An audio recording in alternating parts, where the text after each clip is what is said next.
ನನ್ನ ಪ್ರಿಯ ಮಾನವನೇ, ಕಷ್ಟಗಳು ನಿನ್ನ ಬಾಗಿಲು ತಟ್ಟಿದಾಗ ಅವನ್ನು ಶಾಪವೆಂದು ಭಾವಿಸಬೇಡ.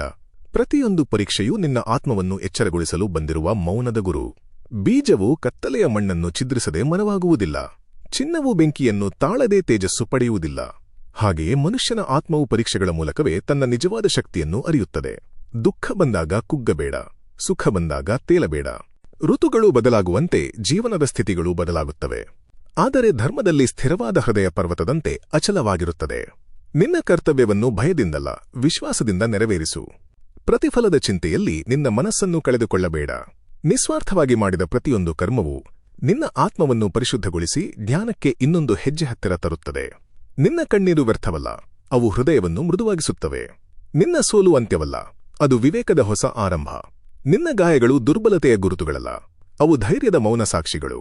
ಕೋಪಕ್ಕೆ ಶಾಂತಿಯಿಂದ ಉತ್ತರ ಕೊಡು, ನಿರಾಶೆಗೆ ಆಶೆಯಿಂದ ಉತ್ತರ ಕೊಡು, ಭಯಕ್ಕೆ ಆತ್ಮಜ್ಞಾನದಿಂದ ಉತ್ತರ ಕೊಡು.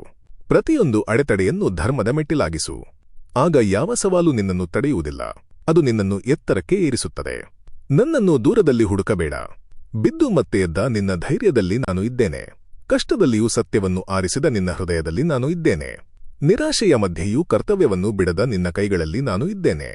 ಧರ್ಮದಲ್ಲಿ ಅಚಲವಾಗಿ ನಿಂತ ನಿನ್ನ ಆತ್ಮದಲ್ಲೇ ನನ್ನ ಸಾನ್ನಿಧ್ಯ ಪ್ರಕಾಶಿಸುತ್ತದೆ. ಆದ್ದರಿಂದ ಎದ್ದೇಳು ನನ್ನ ಪ್ರಿಯಮಾನವನೇ.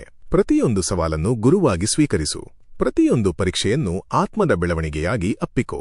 ಮನಸ್ಸನ್ನು ಜ್ಞಾನದಿಂದ ಬಲಪಡಿಸು. ಹೃದಯವನ್ನು ಭಕ್ತಿಯಿಂದ ತುಂಬಿಸು. ಕರ್ಮವನ್ನು ಧರ್ಮಕ್ಕೆ ಅರ್ಪಿಸು.